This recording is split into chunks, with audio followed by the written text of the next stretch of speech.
Bonjour bien-aimés dans le Seigneur, que le Père, le Très-Haut, soit glorifié. Que le Très-Haut soit glorifié. Naissance non miraculeuse de Marie, mère du Christ. Sa généalogie, tribu de Juda, partie 2. Donc, avant de commencer ce discours sur la parole du Créateur, la conscience tridimensionnelle de mon être, c'est-à-dire mon corps, mon esprit et mon âme, doit d'abord rendre toute la gloire au Créateur de toutes choses. Père éternel, notre pouvoir, éternel, notre puissance, que ton nom soit glorifié. Merci pour un temps pareil où nous allons partager ta parole, qui au final élèvera encore une fois de plus ton saint nom. Que ton nom soit glorifié. Que ton nom soit glorifié. Je dis un double honneur à ta parole, au premier-né que tu avais envoyé pour Israël, le Hamashiach, à la fille et au fils de mon peuple, à ceux aussi des nations païennes, mais qui se sont prosternés devant la vérité de ta parole et se sont joints à ton peuple. Ensemble, Père éternel, nous disons que ton nom soit glorifié. Frères, sœurs, partout où vous êtes, que le Créateur de toutes choses vous bénisse. Et le plus important, qu'il nous sanctifie tous, corps, âme et esprit. Que nos êtres entiers soient préservés sans souillure, c'est-à-dire irrépréhensibles, jusqu'à l'avènement du Hamashiach. Donc partout où vous êtes, comme la dernière fois, je vous avais dit que cet enseignement va être très technique et j'ai suggéré à ce que vous preniez des notes, prenez vos Bibles, prenez un cahier, vous allez prendre des notes et nous allons rentrer encore dans plus de détails. Aujourd'hui, dans la mesure du possible et au meilleur de mon habileté, je vais essayer de donner encore d'autres explications. Comment est-ce que j'ai compris les choses? Et comme d'habitude, tous les partages que je fais sont libres et ouverts à toute critique, à toute revision. Et si un frère ou une sœur peut, selon la volonté de l'esprit, ramener une meilleure explication, nous allons nous incliner devant cette vérité. Parce que nous connaissons un tout petit peu et nous en parlons un tout petit peu au strict meilleur de notre habilité. Donc, dans la première partie, j'avais posé les jalons, en disant si il devrait advenir pour Israël un Messie, ce Messie-là devrait être prophétisé. Et quand ce Messie-là lui-même est arrivé, il a dit que le rouleau du livre, il est question de lui. Nous sommes partis, nous avons survolé le rouleau du livre en passant par la loi, les prophètes et les psaumes. Justement, nous avons vu que la loi, les prophètes et les psaumes ont parlé de ce Messie-là qui devrait sortir du sperme de David, du germe de David, de la postérité de David, donc tribu de Juda. Maintenant, avant que je rentre dans les détails, pour essayer d'expliquer quelques difficultés, pour ceux-là qui n'ont pas pris le temps de rentrer dans les détails. Je vais encore poser des préceptes de base. Parce qu'Ésaïe dit, à qui veut-on donner des leçons? À qui veut-on enseigner la sagesse? Est-ce à des enfants qui viennent d'être sevreux? À ceux qui viennent quitter la mamelle pour enseigner Esaïe dit, ça se fait précepte sur précepte, ligne sur ligne, précepte sur précepte, ligne sur ligne, un peu ici, un peu là. La Bible, c'est un puzzle. La Bible ne se comprend pas avec des simples déclarations, sans être capable de les soutenir. Et je vais faire une parenthèse. Faites très attention à ceux qui viennent toujours parler du mal de la Bible, qui veulent toujours trouver des contradictions, alors qu'ils ne maîtrisent même pas, d'ailleurs le français, à plus forte raison le latin, le grec, l'araméen ou l'hébreu. Il faut faire très attention. C'est pour cela, moi, je fais un coup de chapeau à tous mes frères et à ces sœurs-là qui étudient un peu ces langues pour comprendre les textes dans le sens un peu plus profond. Donc, je vais prendre 2 préceptes et nous allons rentrer dans le vif du sujet. Je vais dans Jean. Vous pouvez partir avec moi. Je vais garder seulement une version simple. Ok. Pour la deuxième partie, nous allons rentrer encore dans plus de détails. Ok. On va utiliser encore d'autres livres qui ont déjà élaboré sur ce thème. Et nous allons voir ce que les Écritures peuvent nous apporter comme piste pour mieux comprendre la descendance davidique, ok, de la personne du Hamashiach, du Christ. Donc nous prenons Jean chapitre 7, Jean chapitre 7, à partir du verset 41, il est écrit, d'autres disaient, c'est le Christ. Et d'autres disaient, est-ce bien de la Galilée que doit venir le Hamashiach? Verset 42, l'Écriture ne dit-elle pas que c'est de la postérité de David? C'est du village de Bethléem où était David que le Christ doit venir. Donc les gens étaient conscients que le Hamashiach ne pouvait venir d'autre part que du... Vous voyez le terme sperme là, c'est ça la progéniture, c'est ça la descendance, ok? Donc on va utiliser un peu les termes un peu biologiquement bibliques pour essayer de faire comprendre aux gens. Donc ce Hamashiach devrait venir de cette descendance là. Et les gens étaient conscients de ça. Donc, depuis je cherche, j'ai trouvé aucune prophétie, ok, aucune prophétie qui disait qu'un Messie devrait venir de la descendance de Lévi, ou de la descendance de Manassé, ou de la descendance de Dan, ou d'Acher, ou de Siméon, ou de Ruben. J'en ai pas vu. Même les patriarches ont confirmé que c'est David, c'est Judas.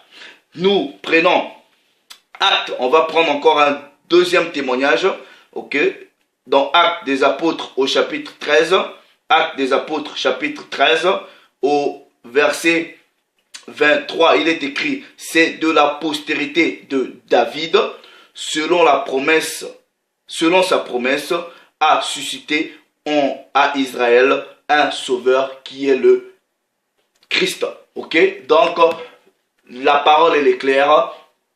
En tout cas, on a analysé, on est parti dans la Torah, dans les psaumes, dans les prophètes et même dans l'Alliance renouvelée. Il est nulle part dit que le Hamashiach devrait sortir de Lévi.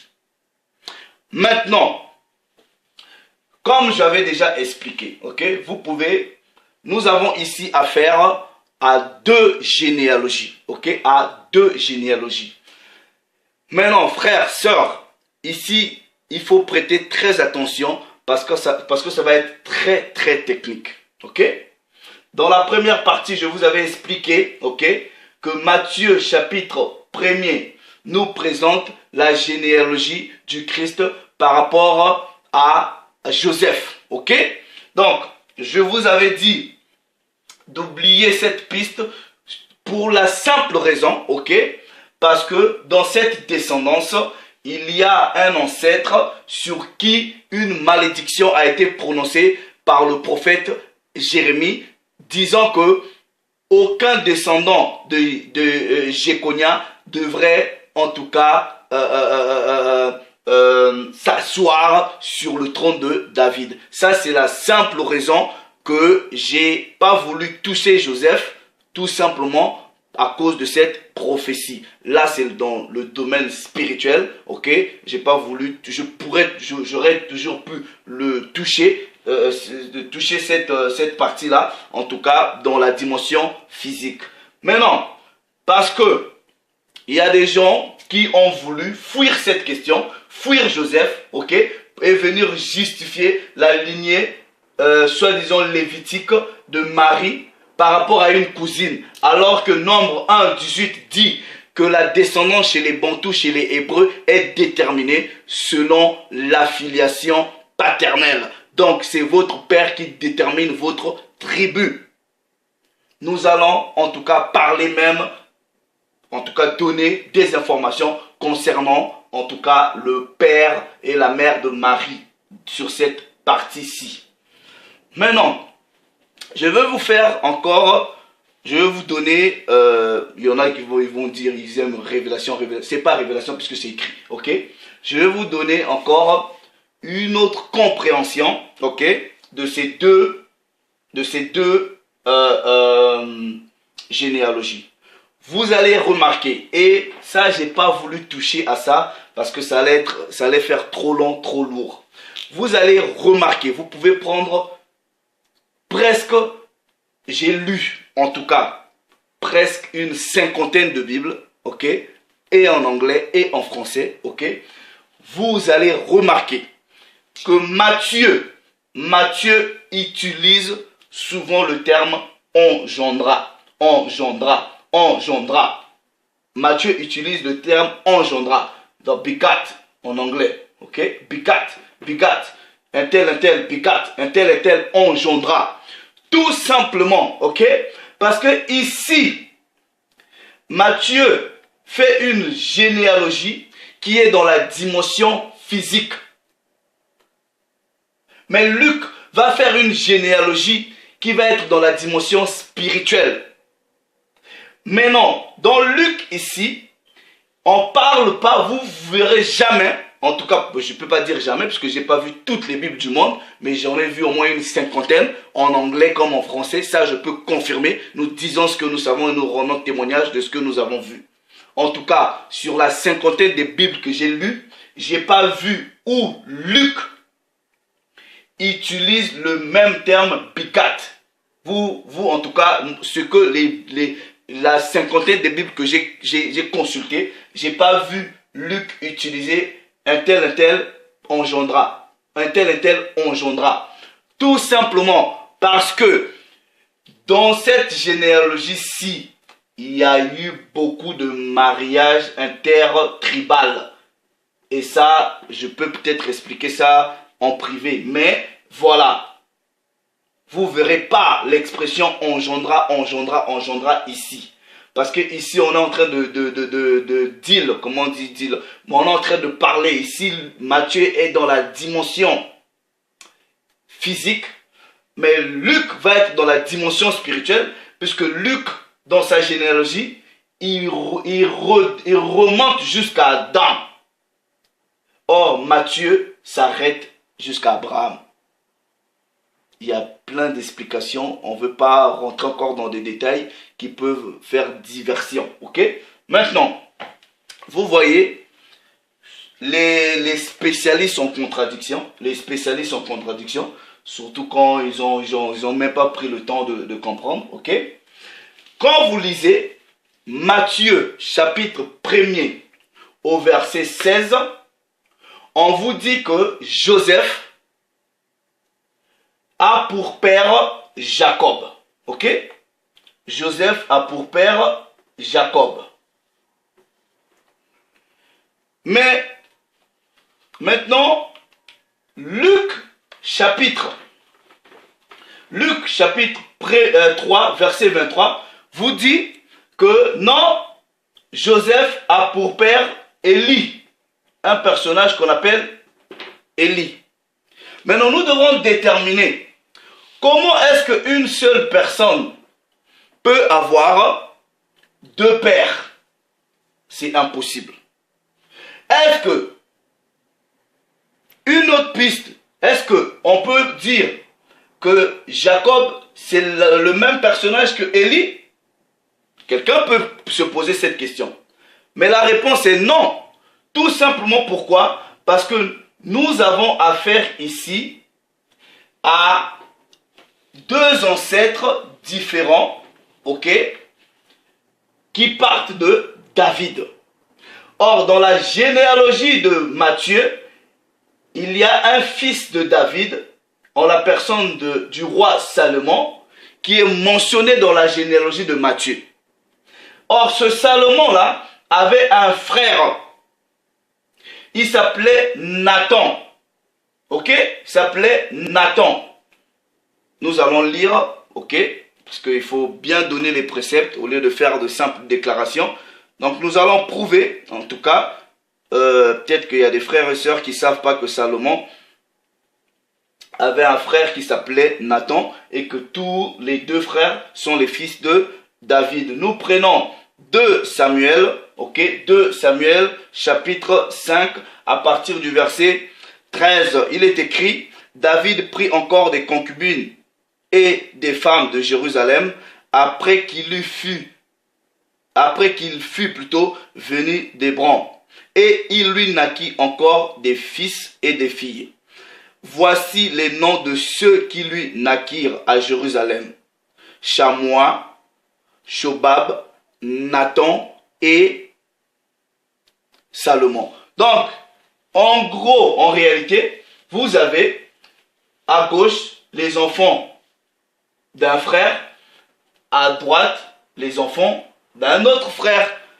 Ce qui fait que Jacob ne peut pas être le même personnage qu'Élie, tout simplement, puisque Jacob a pour grand-père, vous avez Nathan, alors que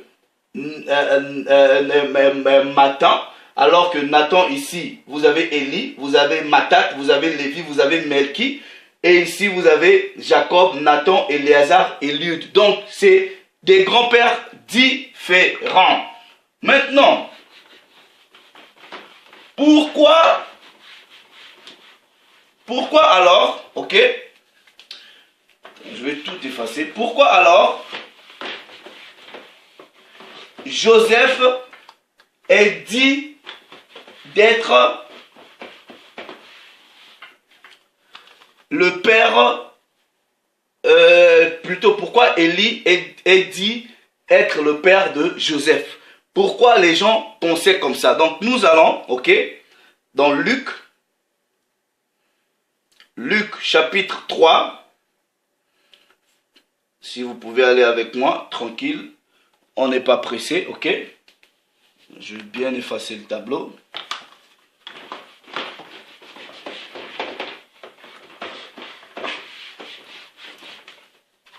Dans Luc chapitre 3, ok, au verset 23, on va lire, ok, dans la version seconde 10-19, il est écrit, Yeshaya, ok, avait environ 30 ans, donc le Christ avait environ 30 ans, lorsqu'il commença son ministère, étant, ok, étant, on dit étant, mettre la virgule, comme on le croyait, voilà, ok. Dans d'autres versions on dit comme on le pensait, voilà, vous pouvez prendre plusieurs versions, vous verrez. Or, dans les Bibles plus reculées, ok, vous allez remarquer que cette expression là, comme on croyait, est entre parenthèses, ok. Je vais prendre la version African Heritage King James. parce que ma Bible King James 1611 là, depuis que je l'avais prêté à une copine, elle ramène pas encore. Donc je vais utiliser le African Heritage King James Bible. Maintenant, ici, vous voyez, au verset, Luc chapitre 3, au verset 23, voilà, ils disent, and Yeshaya himself began to be about 30 years of age, being, ils mettent entre parenthèses, as was supposed. Donc, maintenant, ce qui est intéressant, ok, nous allons comprendre cette expression-là. Pourquoi on croyait que Élie, c'était lui le père de Joseph? Or, cette expression-là, comme on le croyait, nous allons aller, ok, dans la Strong Concordance, ok, pour voir. Nous allons utiliser la Strong Concordance, ok. Dans les Bibles plus reculées, en grec, ok, l'expression qui est utilisée dans la Strong, vous pouvez vérifier, ok, dans la Strong, c'est l'expression, je vais vous donner le nombre. Donc, c'est dans la Strong, c'est G 35 43. L'expression en grec là-bas, c'est, ça s'écrit en fait, nominzo, mais ça se prononce, ok, naminzo. Ok, donc, qu'est-ce que cette expression qui, dans les traductions aujourd'hui, donne comme on le croyait, ok, qui en grec c'est naminzo, ok. Maintenant, ça veut dire quoi, naminzo? C'est par la loi ou par la coutume, ok. Donc en gros, si nous partons dans le grec, on dira Yasha, ok, le Christ avait environ 30 ans, ok. Fils, donc on dira lui qui par la loi, ok, non, qui par la loi était fils de Joseph, Joseph fils d'Élie par la loi, ok. Maintenant, pourquoi Joseph était fils d'Élie par la loi? Quelle était cette loi-là, ok, qui liait Joseph à Élie et faisant de Joseph fils d'Élie par la loi ou par la coutume? Maintenant, il y a un traducteur qui nous a facilité les choses parce que ce traducteur-là avait déjà compris. Vous pouvez aller télécharger cette version de la Bible en anglais, ok? C'est traduction de la Bible Amplify ou la Bible amplifiée en anglais. Nous allons aller, ok? Nous allons aller dans Luc, ok? Attendez, Luc Amplify, Luc chapitre. Attendez. Donc dans la tradition, la Bible amplifiée en anglais, ok, ils vont vraiment bien expliquer le terme qui était en grec. Ils disent, en tout cas, que, ok, quand il commença son ministère, ok, le Hamashiach lui-même était aux environs de 30 ans d'âge, ok, étant, comme on le croyait, fils de Joseph, ok, et Joseph lui-même qui est fils d'Élie. Maintenant, on met maintenant par le mariage, ok, donc Joseph est fils d'Élie par le mariage. Ce qui fait que Joseph ne pouvait pas être le fils d'Élie par le sang, tout simplement parce que par le sang, Joseph a pour père Jacob. Donc, il devient fils d'Élie, ok, par le mariage, parce qu'il va épouser la fille de Élie, qui est la personne de Marie. Ok? La personne de Marie. Ok? Donc, l'expression comme on le croyait là, c'est par rapport à la loi, et cette loi-là qui liait Joseph à Élie, ok? C'est le mariage avec Marie. Donc, c'est son beau-père. Et ça, on va aller maintenant chez Élie, ok? Dans le Zandoven, ok? Dans le Zandoven, ok? On va dans le Zandoven, on va lire Zandoven, on va lire le Élie, ok? Maintenant, vous voyez Élie là, en anglais on dit Eli, ok? En français on dit Élie, mais vous retrouvez aussi cette forme là, de Élie comme ça, ok? Et on va expliquer, ok? Maintenant, on va regarder ce que les historiens disent, ok? Zandoven, Bible Dictionary. Eli, on dit the father of Joseph, donc le père de Joseph, ok? Qui est le mari, l'époux de Marie, ok? Et ils continuent, ils disent Eli est le père de Marie, qui est la mère du Messie. Donc, selon le Zandoven, Eli ou Élie est le père de Marie. Ce qui fait que il devient le beau-père. Ok, le beau-père de Joseph, il devient le beau-père de Joseph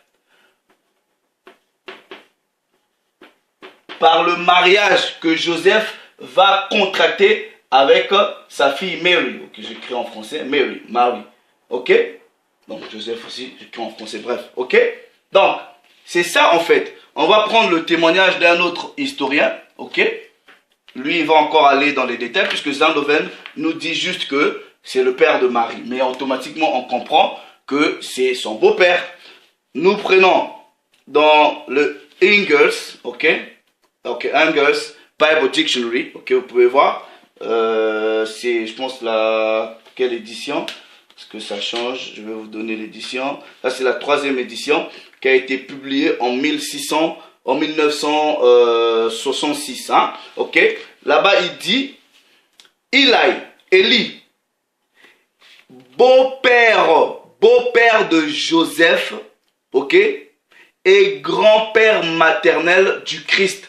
Beau-père de Joseph et grand-père maternel du Christ. Donc, ce qui fait que, ok, la généalogie de Luc, ok, c'est en réalité la généalogie de Marie. Vous voyez? Mais non. Et cette généalogie de Marie va remonter, ok, à Nathan. Vous pouvez lire Luc 3. Nathan, qui est fils de David, ok, et frère de Salomon. Salomon, dans la descendance, est cité à Matthieu. C'est ça en fait. Donc, nous avons ici affaire à deux descendances. Une qui est physique, ok, et une qui prend une dimension spirituelle, ok, parce qu'elle descend, elle remonte jusqu'à Adam. Voilà. C'est aussi simple que ça. Maintenant, il y a un livre apocryphe, ok? Un livre apocryphe. Nous allons lire le livre apocryphe. Il est intitulé le protévangile de Jacques. Je sais pas, je pense évangile de nativité de. Si vous tapez seulement sur internet, le livre est disponible, ok? Donc nous allons aller dans le proté-évangile de Jacques, lire qu'est-ce que Jacques dit de l'histoire de Marie, ok? Maintenant, Jacques, en tout cas, c'est un livre apocryphe, va parler de Marie en lui attribuant pour père un personnage qu'on appelle Joachim, ok? Et pour mère, un autre personnage qu'on appelle Anne, selon ce livre-ci. Nous allons lire, ok? Je vais lire, bon, je l'ai, attendez, je l'ai dans la version, attendez, je vais juste...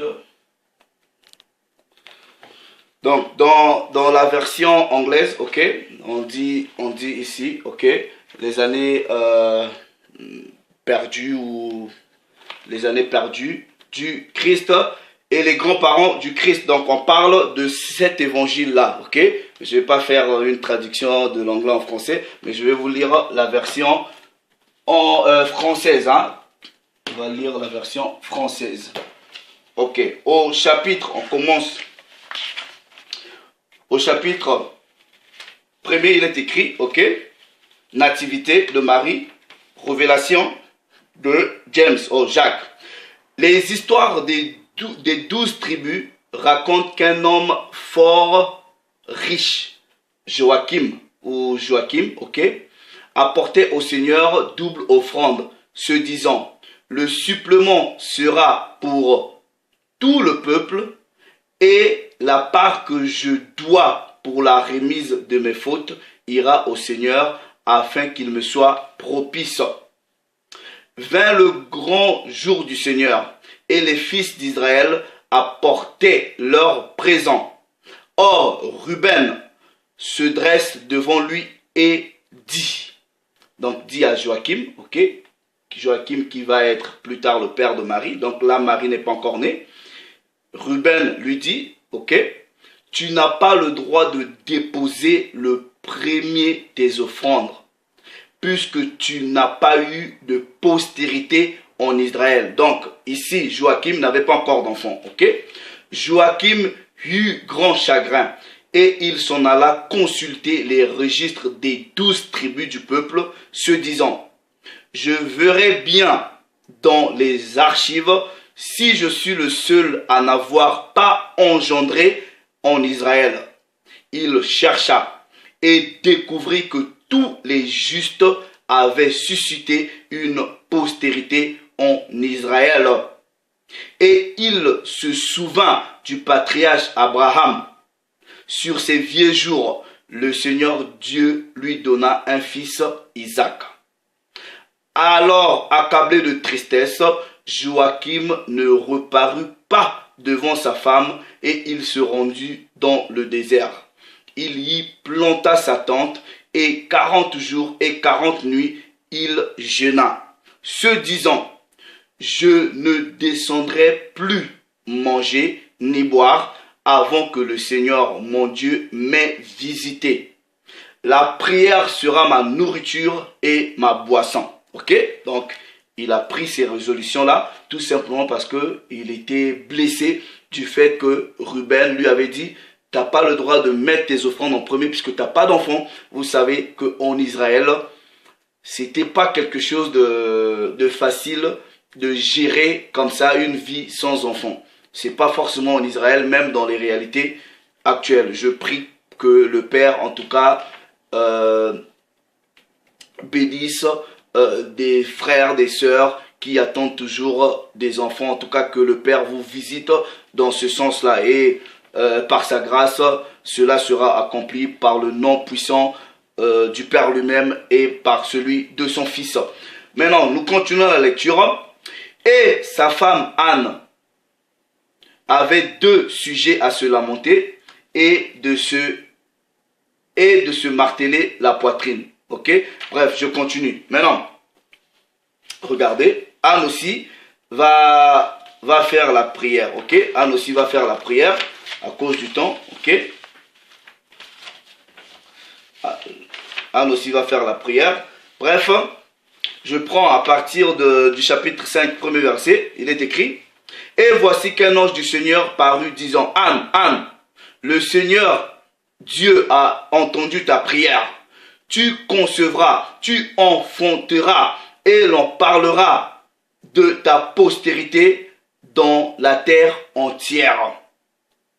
Anne répondit, aussi vrai que je vis le Seigneur Dieu, je ferai don de mon enfant, garçon ou fille, au Seigneur mon Dieu, et il le servira tous les jours de sa vie.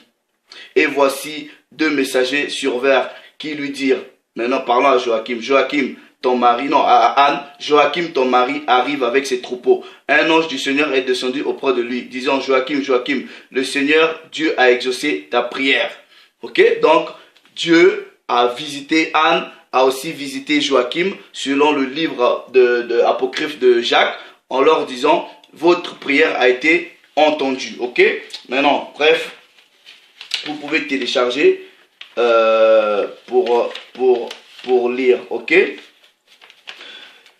Au chapitre 5, ok, deuxième chapitre 5, verset, je ne sais pas 2, presque, bref, il est écrit, ok, Anne enfanta. Qu'ai-je mis au monde, demanda-t-elle à la sage-femme. Et celle-ci répondit, une fille. Et Anne dit, mon âme a été exaltée en ce jour. Et elle coucha l'enfant. Quand les jours furent accomplis, Anne se purifia, donnant le sein à l'enfant, et l'appela du nom de Marie. Du nom de Marie. Ok? Donc là, c'est selon ce livre-ci, la naissance de Marie. Ok? Je continue. Ok? Quand l'enfant eut 1 an, Joachim donna un grand festin, où il convia les grands prêtres, ok, les prêtres, les scribes, les anciens et tout le peuple d'Israël. Il présenta l'enfant aux prêtres qui la bénirent. Dieu de nos pères, disait-il, bénis cet enfant et donne-lui un nom illustre à jamais, dans toutes les générations. Ok? Donc, la Marie, là, selon ce livre, elle a été bénie par les prêtres. Vu que sa mère avait pris l'engagement de dire que l'enfant sera donné à Dieu. Donc, Marie, selon ce livre-ci, a vécu, en tout cas, c'était comme Samuel, hein, plus ou moins, ok, au service du temple, donc elle était là, ok. Voilà, maintenant, regardez. Quand elle eut 12 ans, les prêtres se consultèrent et dirent, voici que Marie a 12 ans dans le temple du Seigneur. Que ferons-nous d'elle pour éviter qu'elle ne rende impur le sanctuaire du Seigneur notre Dieu? Et ils dirent au grand prêtre, toi qui gardes l'autel du Seigneur, entre et prie au sujet de cet enfant. Ce que le Seigneur te dira, nous le ferons. Regardez. Et le prêtre revêtit l'habit en 12 clochettes, pénétra dans le sein des saints et se mit en prière. Et voici qu'un ange du Seigneur apparut, disant, donc ce prêtre-là, c'était Zacharie, le mari d'Élisabeth. Ok, écoutez maintenant ce que Zacharie lui-même va dire, lui qui est de la tribu de Juda, ok, de Lévi plutôt. Regardez ce qu'il va dire. Donc l'ange lui apparaît, ok, Zacharie, sort et convoque les veuves du peuple, qu'ils apportent chacun une baguette, et celui à qui le Seigneur montrera un signe, on en fera sa femme. Donc ici, les prêtres ont prié, on dit il faut que Marie sorte du temple et on va lui donner un mari. Ok? Donc selon ce livre-ci, maintenant Zacharie va recevoir des instructions en lui disant, ben, appelle les veuves, tous ceux qui n'ont plus de femmes, appelle-les. Donc, il y aura un signe, et quand ce signe-là va s'accomplir sur un veuf, ok, c'est ce veuf-là qui va prendre la femme, ok, et ce veuf-là, selon ce récit, c'est la personne de Joseph, ok, selon ce récit. Regardez, ok, des Hérodes s'égaillèrent dans tout le pays de Judée, et la trompette du Seigneur retentit. Et voici qu'ils accoururent tous. Joseph jeta sa hache, et lui aussi alla se joindre à la troupe. Ok? Ils se rendirent ensemble chez le prêtre avec leurs baguettes. Le prêtre prit ses baguettes, pénétrant dans le temple et pria. Sa prière achevée, il prit les baguettes, sortit et les leur rendit. Ok? aucune ne portait de signe. Or, Joseph reçut la sienne le dernier. Et voici une colombe s'envola sur sa baguette et vint se percher sur sa tête. Alors le prêtre dit, Joseph, Joseph, dit-il, tu es l'élu, c'est toi qui prendras en garde la Vierge du Seigneur. Mais Joseph protesta, ok, en disant, j'ai des fils. En tout cas, selon cette version, on dit que Joseph était un veuf, il avait déjà eu des enfants et que sa femme était morte, ok. Donc il dit, j'ai des fils, je suis un vieillard et elle est une toute jeune fille. Ne vais-je pas devenir la risée des fils d'Israël? Joseph dit, mais moi je suis déjà avancé en âge, j'ai d'autres enfants. Pourquoi je vais prendre une plus jeune comme ça? Ok, est-ce que les gens ne vont pas se moquer de moi? Regardez, regardez. Joseph répondit le prêtre, crains le Seigneur ton Dieu et souviens-toi du sort que Dieu avait réservé à Dathan, Abiram et Corée. Maintenant, on lui a dit tout ça. Regardez maintenant, regardez où le grand prêtre lui-même va, bref, après il a accepté la femme. Regardez. Cependant, les prêtres s'étaient réunis et avaient décidé de faire tisser un voile pour le temple du Seigneur. Et le grand prêtre, c'est-à-dire Zacharie, le grand prêtre dit, appelez-moi les jeunes filles de la tribu de David. Appelez-moi les jeunes filles de la tribu de David. Ça, c'est le grand prêtre Zacharie, qui est Lévi, mais qui dit, appelez-moi les jeunes filles de la tribu de David, qui sont sans tache. Ses serviteurs partirent, cherchèrent et trouvèrent 7 filles, ok? Mais le prêtre se souvint que la jeune Marie était de la tribu de David et qu'elle était sans tache devant Dieu. Je m'arrête là. Donc même l'évangile apocryphe de Jacques là, ok, qui dit que c'est Joachim, le père de Marie, ok, et Anne, la mère de Marie, ok, mais en réalité, ok, c'est Judas, tribu de Judas. Donc il n'y a pas les histoires de Lévi, il n'y en a pas. Maintenant, tout à l'heure, j'avais dit que dans d'autres traductions, le personnage de Élie est écrit comme ça. Ok? On va essayer d'expliquer ça. Ok? Donc, il y en a qui disent que, en fait, peut-être il y a des possibilités que ce Joachim là, Joachim ici, soit la même personne que Élie. Ok? Il y a des possibilités tout simplement pourquoi? Parce que Joachim est une variante, ok, de Eliasim, ok, un truc comme ça, ok, c'est ce que eux ils disent. Donc il y a de fortes probabilités, ça je ne peux pas confirmer, ok, il y a de fortes probabilités, ils disent que Joachim, ok, est une variante de Eliasim, ok, et que dans d'autres versions on a juste utilisé le diminutif, ok, de Eli avec un H, mais dans d'autres ils utilisent Eli. Donc il y a de fortes probabilités. Mais qu'à cela ne tienne, même dans ce livre apocryphe, on vous dit toujours que c'est Judas. Mais non, je vais en tout cas m'arrêter ici. J'estime avoir, en tout cas au meilleur de mon habilité, donné des informations de façon simple, claire et précise avec des sources. Ok? Maintenant,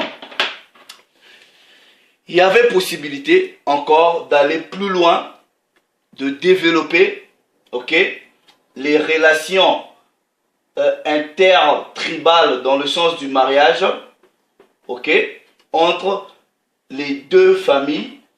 Ici vous avez Salomon, ici vous avez Nathan. Parce que à partir des grands-parents, ok, il y a eu des grands-parents d'ici là qui ont pris des femmes ici. Ok? Donc, mais bon, j'ai pas voulu faire ça, ça prendra trop de temps. Mais bref, l'essentiel, c'est que à l'heure actuelle, en tout cas, la Bible nous a prouvé que le Christ et Joseph et Marie venaient de la tribu de Juda. Il n'y a pas des histoires de Lévi. Ok? Il n'y a pas des histoires de Lévi. Maintenant, je dis ceci. Ok? J'ai fait la partie première et la deuxième partie par l'aide du Père au meilleur de mes habilités. Frère, vous avez eu le temps de suivre. Sœur, vous avez eu le temps de suivre. Maintenant, je dis ceci. Si quelqu'un d'autre a une meilleure explication que ce que j'ai pu livrer ici, vous pouvez toujours faire un enseignement, corriger, en partant dans la loi, dans les psaumes, ok? Dans les psaumes, dans les prophètes. Ah, j'écris en anglais. Dans les prophètes, ok? Et même dans l'alliance renouvelée qu'on appelle souvent le Nouveau Testament, ok? Faites-nous un enseignement en collant tous ces préceptes ici, ok? En remontant les généalogies pour nous prouver que le Christ et sa mère sont des Lévites. Si votre explication paraît juste selon les préceptes bibliques, on va s'incliner à cette vérité parce que nous aimons la vérité. C'est aussi simple que ça. C'est pas les insultes, c'est pas les gens se fâchent. Vous voyez, les gens m'ont demandé d'effacer certaines de mes vidéos. Je ne sais pas pourquoi. Ok, je vais effacer des vidéos sur quoi? Sur la base de quoi? Ici, ok, nous venons, ok, nous partageons des vidéos pour le seul but, ok, de donner un peu des explications aux gens, un peu de connaissances, une certaine façon de comprendre les Écritures. Ça s'arrête là, ok? Maintenant, si vous pensez que vous avez une meilleure explication, ramenez-la, c'est tout. Et si l'explication semble juste, on va l'accepter. C'est pas la guerre. C'est pas la guerre, c'est pas des menaces. Donc voilà, maintenant, je pense, je ne confirme pas, dans la prochaine vidéo, on va parler de la personne de Melchisédek, ok? On va parler de la personne de Melchisédek, qui il est, ok? D'où vient-il? Donc, c'est seulement dans la Bible qu'on va aller toucher, ok? On va toucher, on va parler de la personne de Melchisédek, ok? Que la plupart des gens n'ont pas compris et la plupart, certaines personnes veulent donner un caractère mystique, ok? Un caractère mystique au personnage de Melchisédek, tout simplement parce que mais le manque de connaissances là, c'est pas bon, hein? Je ferai une vidéo sur Melchisédek, ok? Déjà, ok? Melchisédek là, c'est pas le nom d'une personne, ok? Melchisédek, c'est un titre, ok? C'est un titre. Donc, on va analyser selon les Écritures qui avait le titre de Melchisédek. C'est un titre, ok? C'est pas une personne, c'est un titre. On va essayer d'expliquer ça. On va break down les Écritures tranquillement. On va donner les informations. Tout est écrit. Ok? Il n'y a pas des histoires de révélation là où je sais pas là. Non, c'est simple. Nous, on vient, on donne des informations. Et si quelqu'un estime avoir une meilleure façon de comprendre ces informations là, on va s'incliner à cette vérité. Donc, voilà. La vidéo, elle est là. Le Père s'est glorifié. Et voilà, essayer de la revoir, essayer un peu de comprendre. Donc, on a essayé d'expliquer que ce soit la généalogie de Joseph, que ce soit la généalogie de Marie, ça ramène qu'à David et c'est Judas.